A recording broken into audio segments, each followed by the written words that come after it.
Lorwyn is a Magic the Gathering set that was released in 2007. It's set on an eponymous plane that is an idyllic world where nature thrives and the sun never sets. Basically, it's always summer. One really interesting thing about the plane is that it later transformed into a dark reflection of itself called Shadowmoor, and I've actually covered the two expansions that are set there, Shadowmoor and Eventide, in past MTG top 10s during spooky season, but so far I haven't looked at the two Lorwyn sets, and it seems like a good time to do so, since we'll be returning to the plane early next year in Lorwyn Eclipsed. Lorwyn is a set with a major focus on creature types. It's also one of the most important sets in the history of Magic, so much so that it made my top 10 on the most important Magic sets ever. This is because the set introduced two new card types, planeswalkers, as well as tribal, which has since been changed to kindred. Obviously, planeswalkers are the most notable of that pair, as they've gone on to play a major role in Magic the Gathering gameplay. In this video, we're going to see that the set is really powerful, so much so that lots of fairly iconic and powerful Lorwyn cards, like the original 5 planeswalkers, the Hideaway Lands, Doran the Siege Tower, and Muldrifter, weren't even close to making this stacked list, which is made up entirely of cards that have dominated multiple formats for years on end. To be eligible for this top 10, a card had to receive its original printing in Lorwyn. In all, there were 280 cards eligible, and in this video we'll look at the 10 that have left the biggest impact on competitive Magic the Gathering. This video is sponsored by Card Kingdom. If you want Magic singles or sealed product, use my link in the description.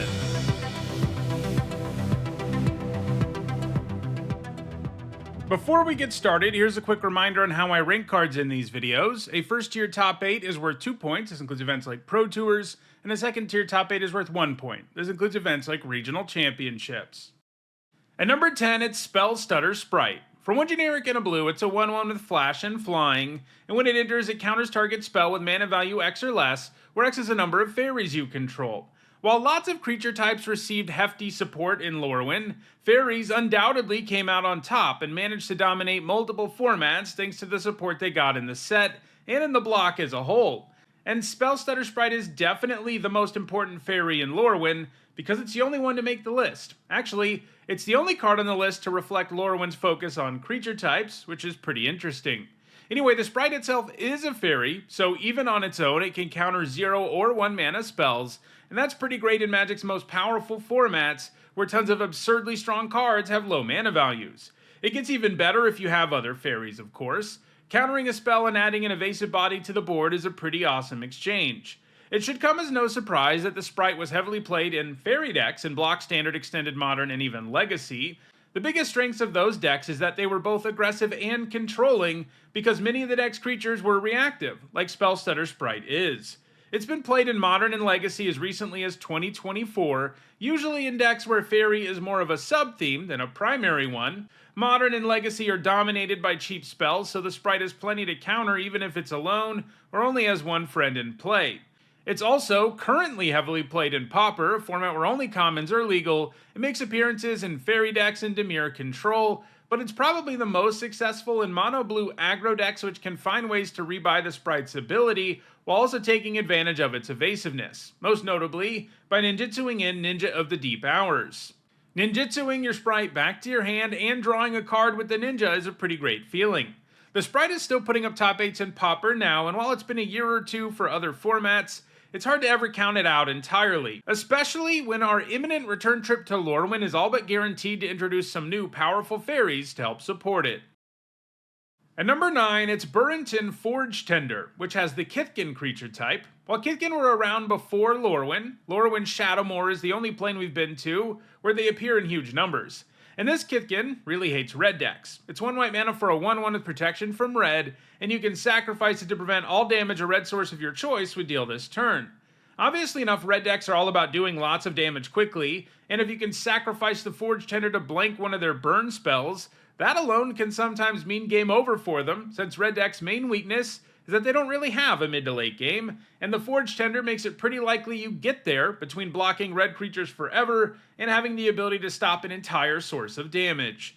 Unsurprisingly, the Forge-Tender has been almost exclusively a sideboard card, and it especially sees tons of play when red decks are good in Modern. It actually saw a huge resurgence over the last few years as Fury decks dominated the format. Unlike a lot of prevention effects, it doesn't just prevent damage that's dealt to one creature. It blinks Fury's entire enters trigger, which was really useful in the format for a while. However, it has slowed down since Fury got banned, but it's still a regular sideboard card, especially in white aggro decks that use Ranger Captain of Eos, as being able to tutor up the Forge-Tender with ease is pretty great against anyone who's leaning on red.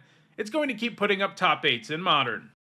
At number 8, it's Gaddock Teeg, our second consecutive Kithkin. That's right, Kithkin actually outnumber fairies on this list, which I don't think any of us would have guessed. And like Burrenton Forge-Tender, Gaddock Teeg hates on some particular strategies.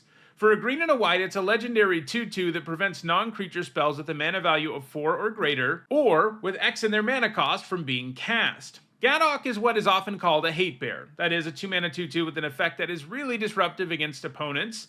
The fact you can run this little guy out there and just shut down huge chunks of some decks is pretty incredible. Obviously enough, Gaddock is great at hating on decks that plan on casting big spells. Those types of decks are often control decks, ramp decks, or combo decks. Decks like that show up in most formats, and as a result, Gaddock Teeg has seen play in most formats. For example, in Modern, he's particularly good at hitting on Tron, Storm, and Ad Nauseam. He's also useful in Legacy against Storm and Ad Nauseam. He also nerfs some cards that are played in a wide variety of decks in both Modern and Legacy, like Chalice of the Void, Engineered Explosives, Hanger Backwalker, and Walking Ballista. He even sees mainboard play in many decks since he has such a reasonable baseline and he's very easy to tutor up. And he even hates on one of the most heavily played cards in Legacy, Force of Will. Even if your opponent can cast it for free, it still has a mana value greater than 4, so Gaddock Teeg doesn't let them cast it. Gaddock Teeg is going to continue to put up top 8s in Modern and Legacy, and it's fairly likely to remain on this list going forward, and it might even claim a higher spot in the future. At number 7, it's Shriekmaw. For 4 generic and a black, it's a 3/2 with Fear, and when it enters, you destroy target non-artifact, non-black creature. It also has Evoke for 1 generic and a black. That's an alternate casting cost mechanic that was introduced in Lorwyn, and if you cast it that way, you sacrifice Shriekmaw when it enters.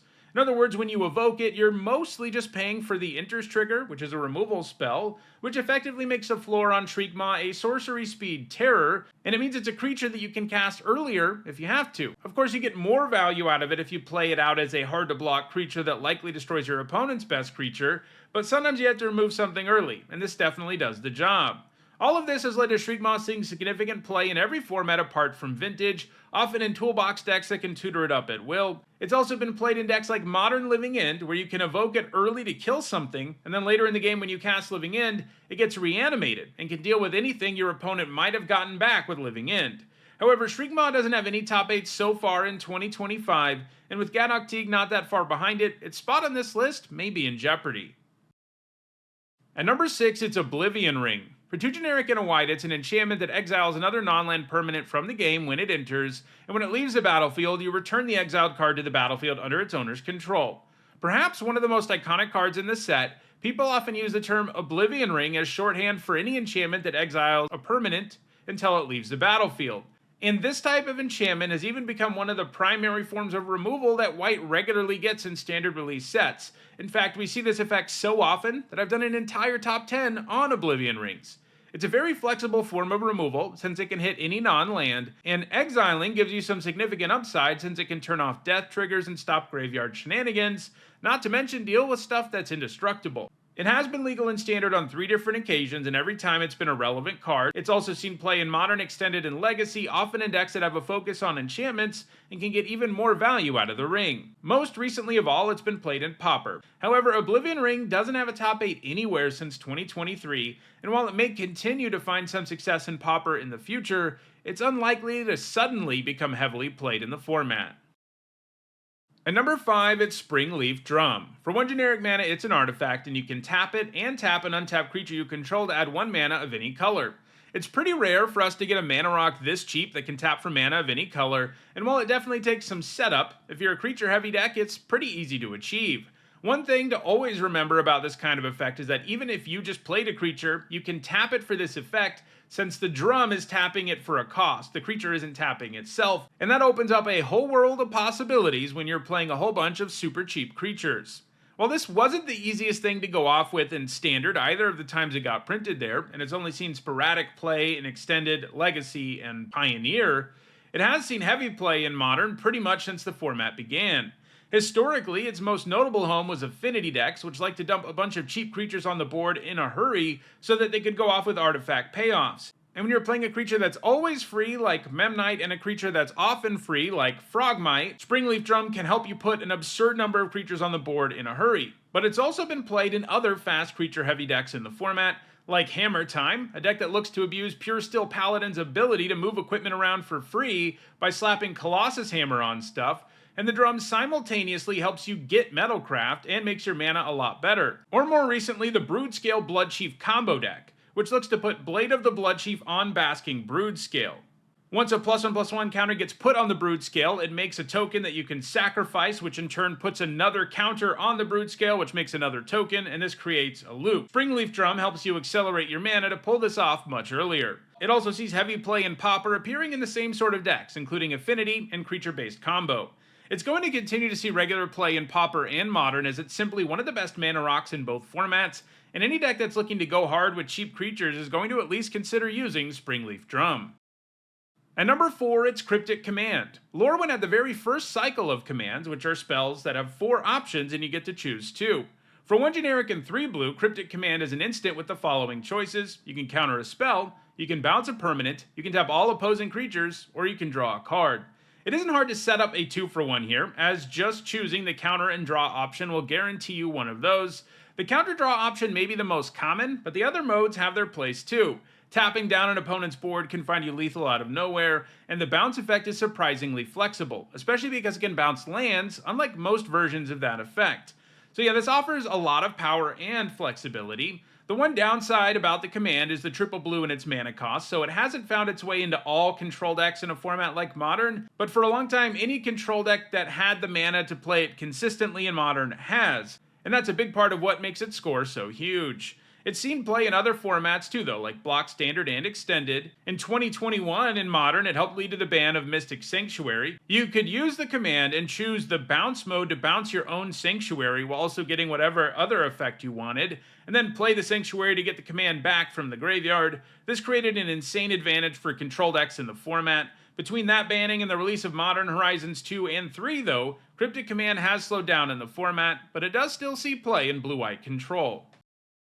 At number 3, it's Thorn of Amethyst. For 2 generic mana, it's an artifact that makes non-creature spells cost 1 generic more to cast. It's a symmetrical effect, but if your deck is predominantly creatures, you can break the symmetry here, in which case you have an incredibly powerful tax effect that significantly hampers a huge chunk of decks from being able to function. While it only managed a total of 2 points between block and standard, it's seen heavier play pretty much everywhere else. It's particularly good against decks interested in casting lots of spells in a single turn, as it makes their lives much more difficult. In Modern, Legacy, and Vintage, it's particularly good against Storm decks, which normally try to use ritual effects to drive up their Storm count, but you make their rituals a lot worse when they cost 1 more mana. In Legacy and Vintage, it's also seen regular main deck play in decks like Eldrazi Aggro, which don't really play any non-creature spells and can run it as a highly disruptive card. In Vintage, it's also seen play in artifact-based prison decks like Mud, which like to set up lots of artifacts that tax the opponent and lock them out of the game. In fact, the Thorn is so good in Vintage, a format with lots of free non-creature spells, that it got restricted there, because they felt it was completely annihilating a huge part of the format's identity, that being the free Power 9 artifacts, which got a lot worse for whoever was going second when the Thorn was legal as a full 4 of. Of course, with all the tutors in Vintage, it can be surprisingly easy for a deck like Mud to still find their single Thorn of Amethyst. The Thorn is heavily played in both Legacy and Vintage, but the 2 cards in front of it are also highly active and already have a lead, so number 3 may be the best Thorn of Amethyst can do. At number 2, it's Ponder. For 1 blue mana, it's a sorcery that lets you look at the top 3 cards of your library and put them back in any order, and you can choose to shuffle after you do that, and then you draw a card. So if you look at your top 3 and see nothing you want, you can shuffle everything away and draw truly randomly, but you also have the potential opportunity to stack your next several draws. This card isn't exactly exciting. I mean, it's 1 blue mana to draw a card, even with all that other stuff, right? But it turns out getting this much card selection, plus a shuffle option, and drawing a card is actually an incredibly good rate. It isn't often we get to dig so deep in our decks for only a single mana, so even if it doesn't give you insane card advantage, it is in fact one of the best card draw spells ever printed.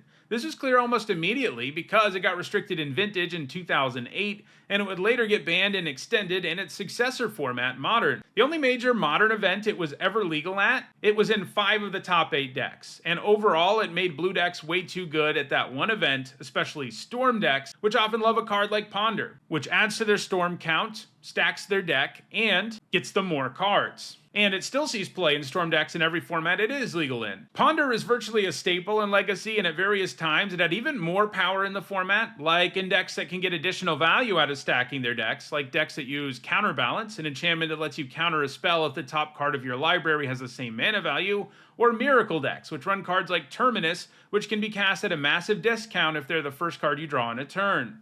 Ponder still sees lots and lots of play in Legacy and Vintage since it's simply one of the best card draw spells ever printed. However, the number 1 card in this list is arguably the best spell in its category, and that card is Thoughtseize, which is probably the best discard spell ever printed. For 1 black mana, target player reveals their hand and you choose and make them discard a non-land and you lose 2 life. Most discard spells that are only 1 mana are much more restrictive, only capable of hitting cards of certain mana values or card types. But there's only 1 card type that Thoughtseize can't hit, and it can hit all mana values. Sure, it makes you lose 2 life, but that's well worth disruption that is powerful and flexible, and it's really the discard spell of choice across multiple formats. As with Ponder, it's pretty much a staple, but there are some specific decks out there that can leverage the advantage, such as Modern decks focused on making the opponent discard in particular, that use the rack and other discard payoffs to punish the opponent even more, or Modern and Legacy Death Shadow decks, which actively like paying life since it makes Death Shadow even better. But pretty much any kind of deck loves Thoughtseize, as disruption is good against virtually every single deck there is, and that's how Thoughtseize ends up at the very top of this list, although it's not like Ponder is very far behind it. It's pretty interesting that Lorwyn features 2 of the most heavily played cards in the game that are both 1 mana sorceries, and I think it's very difficult to argue that there is any card in Lorwyn that deserves to be ahead of Thoughtseize or Ponder. So those are the top 10 cards from Lorwyn. If you want to own any of these super powerful cards, check out the description where you can find a direct Card Kingdom link for each card that appeared in the video.